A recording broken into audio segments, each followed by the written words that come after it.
Hi friends, welcome back to my channel. Interesting వీడియోల కోసం నా ఛానల్ను సబ్స్క్రైబ్ చేసుకోండి. Osama bin Laden al Qaeda అను అంతర్జాతీయ ఇస్లామిక్ ఉగ్రవాద సంస్థ నాయకుడు. 9/11 దాడుల ప్రధాన సూత్రధారి. ఈ దాడిలో 2976 మంది అమాయకులు ప్రాణాలు కోల్పోయారు. మరో 6000 మంది తీవ్రంగా గాయపడ్డారు. ఇతను ఒకవైపు అమెరికాకి వ్యతిరేకంగా పోరాడుతూనే మరోవైపు ప్రత్యర్థి ఇస్లామిక్ సంస్థలతో విభేదాలు కూడా ఉన్నాయి.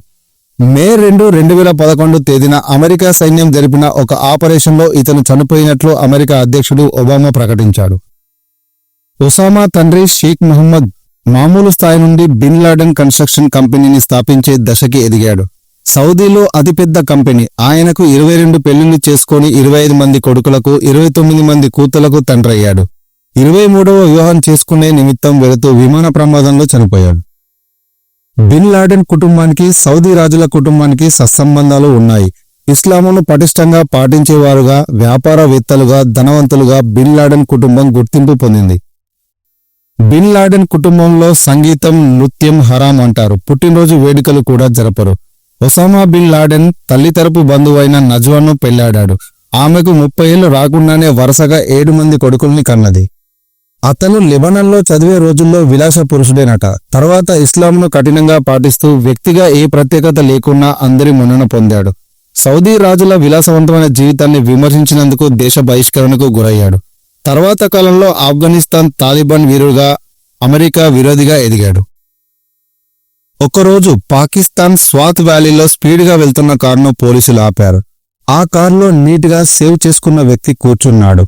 ఆ కారు డ్రైవర్తో ఏదో మాట్లాడిన తర్వాత పోలీసులు ఆ కారును వదిలేశారు.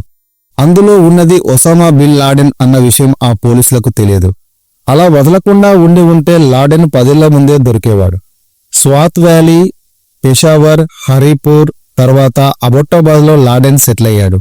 అతను ఉన్న ఇంటి పేరు వజీరిస్తాన్ హవేలీ. చాలా పకడ్బందీగా కట్టించాడు. చుట్టూ 12 నుంచి 18 అడుగుల ఎత్తున్న గోడలతో 3 అంతస్తుల ఇల్లు అది. తన 3 పిల్లలు, 8 మంది పిల్లలు, 5 మనవలతో అక్కడే ఉండేవాడు. బిన్ లాడెన్ తన చిన్న పిల్లంతో సెకండ్, థర్డ్ ఫ్లోర్లో ఎక్కువగా గడిపేవాడట. ఆ ఇంటికి టెలిఫోన్, ఇంటర్నెట్ కనెక్షన్ ఉండేది కాదు. చెత్త కూడా ఇంట్లోనే తగలబెట్టేవారు. తలుపు తీసేవారు కాదు. ఆ ఇంట్లో ఎవరు ఉంటున్నారో ఆ చుట్టుపక్కల వాళ్లకు తెలియదు. బిన్ లాడెన్కు 4 జతల బట్టలు, ఒక జాకెట్, 2 స్వెటర్స్ మాత్రమే ఉండేవట. అలా 9 ఏళ్లు అక్కడే అజ్ఞాతంలో బతికాడు బిన్ లాడెన్. స్పై శాటిలైట్స్ నుంచి తప్పించుకోవడం కోసం బయటకు వచ్చినప్పుడల్లా కౌబాయ్ టోపీ పెట్టుకుని కాంపౌండ్లో తిరిగేవాడు. అతన్ని right hand Abu Ahmed al Kuwaiti, అతని స్నేహితుడు అబ్రార్కు మాత్రమే లాడెన్తో ఇతరులకు కమ్యూనికేషన్ ఉండేది. అలాగే ఇంట్లో అవసరాలను కూడా వారే చూసుకుంటూ ఉండేవారు.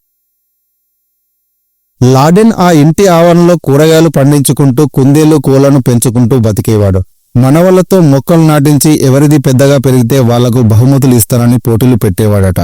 సీక్రెట్ శాటిలైట్ డిష్ పెట్టుకుని టీవీ చూసేవాడట.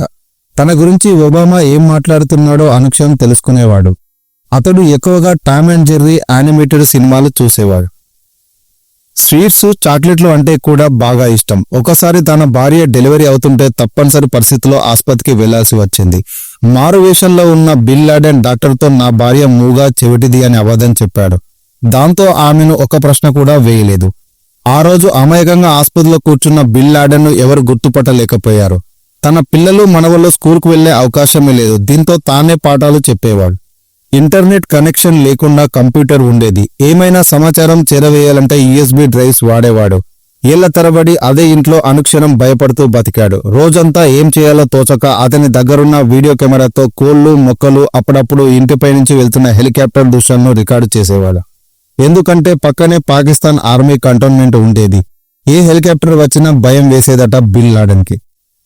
అమెరికా సీల్ టీమ్ ఇంట్లో చొరబడి అతన్ని చంపిన తర్వాత అక్కడి కంప్యూటర్ నుంచి 4.7 lakhs ఫైల్స్ స్వాధీనం చేసుకున్నారు. అందులో పోర్న్ వీడియోలు కూడా దొరికాయి. నాటి అమెరికా అధ్యక్షుడు ఒబామాను ఎలా చంపాలో వేసిన ప్లాన్స్ సీల్ టీంకు దొరికాయి. ఎన్నో వేల మంది చావులకు, సెప్టెంబర్ 11 దాడులకు కారణమైన బిన్ లాడెన్ చివరి 10 ఏళ్లు కష్టాలు పడుతూ భయపడుతూ బతికాడు. ఒసామా బిన్ లాడెన్ మరణం ఆపరేషన్ నెప్ట్యూన్ స్పియర్ అనే కోడ్ నేమ్తో అమెరికా నేవీ సీల్స్ నిర్వహించిన ఒక రహస్య ఆపరేషన్ ద్వారా జరిగింది. ఈ ఆపరేషన్ మే 2, 2011 పాకిస్తాన్లోని అబొటాబాద్లో జరిగింది. 9/11 దాడుల తర్వాత సుదీర్ఘ కాలం పాటు లాడెన్ ఆచూకీ కోసం అమెరికా గూఢచర సంస్థలు గాలింపు చర్యలు చేపట్టాయి. చివరకు 2010 అక్టోబర్లో ఆల్ ఖైదాకు చెందిన ఒక కీలకమైన వ్యక్తి ఆల్ కువైటీ అనే వ్యక్తికి గుర్తించారు.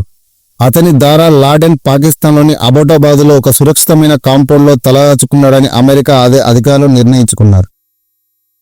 ఈ కాంపౌండ్ పెద్ద గోడలతో కట్టుదిట్టమైన భద్రతతో ఉండేది. లాడెన్ నివాసం గురించి ఖచ్చితమైన సమాచారం లభించిన తర్వాత అమెరికా అధ్యక్షుడు బరాక్ ఒబామా నేపథ్యంలో ఒక రహస్య మిషన్ ప్లాన్ చేయబడింది. ఈ మిషన్ కోసం అమెరికన్ నేవీ సీల్స్ ను ఎంపిక చేశారు. ఎటువంటి సాక్ష్యాలు లేకుండా, పాకిస్తాన్ ప్రభుత్వానికి కూడా తెలియకుండా ఈ ఆపరేషన్ నిర్వహించాలని నిర్ణయించారు. మే 2, 2011న సీల్ బృందం 2 రహస్య స్టెల్త్ హెలికాప్టర్లతో పాకిస్తాన్లోని జలాలాబాద్ నుంచి అబోటాబాద్కు బయలుదేరారు. దాదాపు 90 నిమిషాల ప్రయాణం తర్వాత లాడెన్ కాంపౌండ్కు చేరుకున్నారు. ఆపరేషన్ ప్రారంభంలోనే ఒక హెలికాప్టర్ సాంకేతిక సమస్యల కారణంగా కాంపౌండ్లోనే క్రాష్ అయింది. అయితే దీనివల్ల మిషన్కు పెద్దగా అంతరాయం కలగలేదు. సీల్స్ టీం వెంటనే తమ ప్రణాళికను మార్చుకొని ముందుకు సాగారు. సీల్స్ బృందం కాంపౌండ్ లోపల ఉన్న గదులను జల్లెడపట్టగా 2వ అంతస్తులో బిన్ లాడెన్ ఉన్న గదిని గుర్తించారు. సీల్స్ లాడెన్ గదిలోకి ప్రవేశించగానే అతను ఆయుధాన్ని తీయడానికి ప్రయత్నించాడని, అయితే సీల్స్ అతన్ని కాల్చి చంపారని తెలుస్తుంది. ఈ దాడిలో అతని భార్య కూడా గాయపడినట్టు తెలుస్తుంది. కొన్ని నివేదికల ప్రకారం లాడెన్ ఎటువంటి ప్రతిఘటన లేకుండానే కాల్చి చంపబడ్డాడని చెబుతున్నారు. లాడెన్ మృతదేహాన్ని సీల్స్ స్వాధీనం చేసుకున్నారు. ఫోటోలు తీసి అతని గుర్తింపు నిర్ధారించారు. DNA నమూనాలను కూడా సేకరించారు. లాడెన్ మృతదేహాన్ని హెలికాప్టర్లో తీసుకువెళ్లి అరేబియా సముద్రంలో సాంప్రదాయ ఇస్లామిక్ పద్ధతుల ప్రకారం ఖననం చేశారు. ఇది అతని సమాధిని ఒక పవిత్ర స్థలంగా మార్చకుండా నిరోధించడానికి చేయబడింది. తద్వారా అతని అనుచరులు దాన్ని పూజా స్థలంగా మార్చకుండా ఉంటారు. ఈ ఆపరేషన్ విజయవంతమైన తర్వాత మే 2, 2011న అమెరికా అధ్యక్షుడు బరాక్ ఒబామా అధికారికంగా ఒసామా బిన్ లాడెన్ మరణాన్ని